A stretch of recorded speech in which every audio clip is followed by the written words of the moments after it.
We are always told that democracy is the fairest system humanity has ever created. They call it the voice of the people. One person, one vote. It's presented as the antidote to tyranny. But have you ever thought about this? What if, at some point, democracy stopped being just a system of governance and turned into something else entirely? Like a business model. Not metaphorically. Literally like a company. With customers, a marketing department, and revenues that grow every election cycle. But there's a small problem. You are not the shareholder of this business. There are people who turn your preferences, your fears, even your ideals into money. And if democracy is a business, you can be sure that someone is making serious money from it. That someone is probably not you. The idea of democracy is very old. But democracy turning into an industry is a modern phenomenon. In ancient Athens, democracy was a pretty raw system. There were direct, face-to-face debates. Of course, the group they called citizens was not everyone like today, it was property-owning men. But what existed and what didn't? There were no ads. No PR consultants. No perception management. As societies grew, democracy also changed shape. Instead of direct participation, representative systems emerged. And that was the moment money stepped onto the stage. Because representation means persuading people. And persuasion gradually turned into a marketplace. Those with money started to have a louder voice. By the 19th century, election campaigns already required serious money. Posters, rallies, newspaper ads. But the real turning point came in the 20th century. When radio and television entered the scene, politics officially became a marketing business. For example, the Kennedy-Nixon debates in 1960. They were the first presidential debates broadcast on television. Those who listened on the radio said, Nixon won.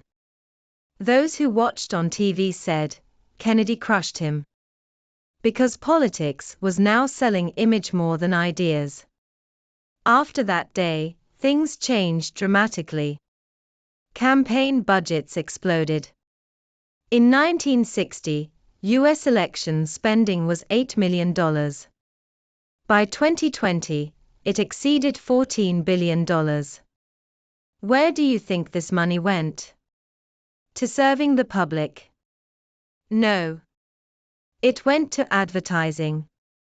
To perception management. To marketing candidates like products. Candidates became products. Voters became customers. And those who provide the money became the real partners in this business, the shareholders. This is not unique to America. In the UK, politics has been run with a corporate mindset since the Thatcher era. In India, parties divide people into microgroups and offer tailored promises to each group. In Brazil, WhatsApp groups have become the main front line of election campaigns. The tools change, but the logic stays the same. If you want to win in the market of votes, you have to market well. The most profitable part of this is that this product is not sold once. It is sold again every election.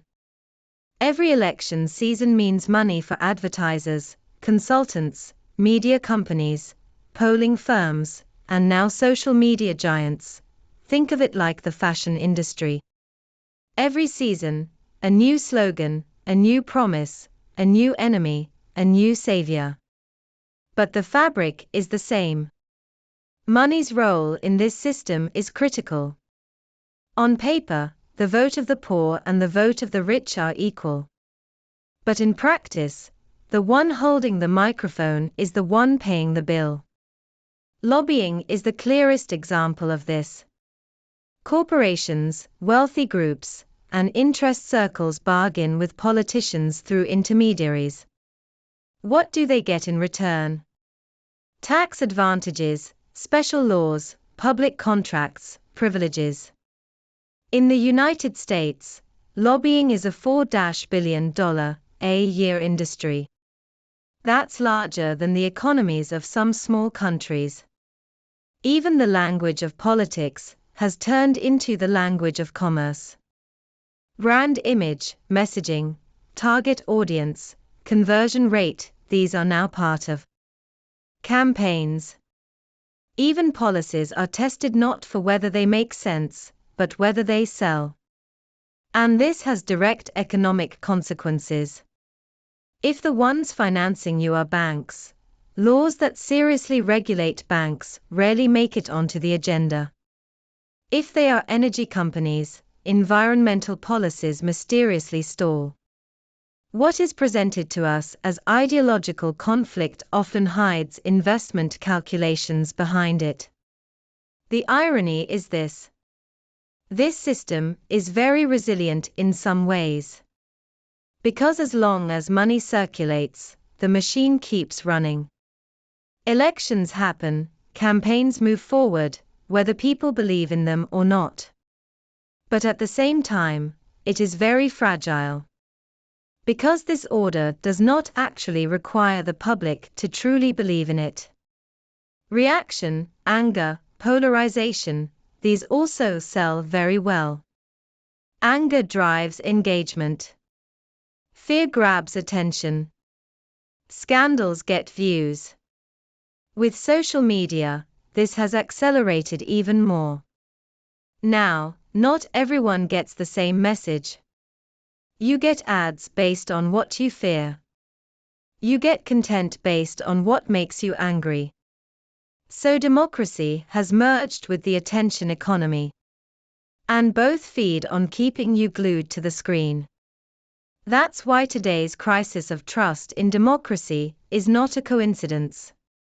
If you run politics like a profit machine for years, people eventually grow cold toward the system. Just like big corporations crush competitors, big political actors suppress new movements, co-opt them, or hollow them out, and the most painful irony is this. The real partners of this system don't actually need a functioning democracy. What they need is a system that looks like democracy. A showcase where people still keep voting. Because if customers stop coming, the market dies. But if customers lose faith and still keep shopping, the business keeps going. And this is where it comes back to you. If democracy is an industry, you are both the customer and the raw material. Your attention, your data, your vote, these are the fuel of the system. Living without realizing that you're inside this game. Financial literacy is not just about learning how to invest. It's about understanding how the systems that govern you make money. So in every election, in every major public debate, ask this. Who is financing this story? Who is making money from this message? Who benefits from this conflict? If the answers are uncomfortable, don't look away. Read more sources. Listen to different voices. Support transparency. Because being inside the game isn't the problem. The real problem is not knowing that you're in the game. The next time you hear, democracy is in crisis, think about this. The real question isn't whether democracy is working. It's whether this system is still serving someone's interests. If this gave you a new perspective, subscribe. History has answers. I'll show you where to look.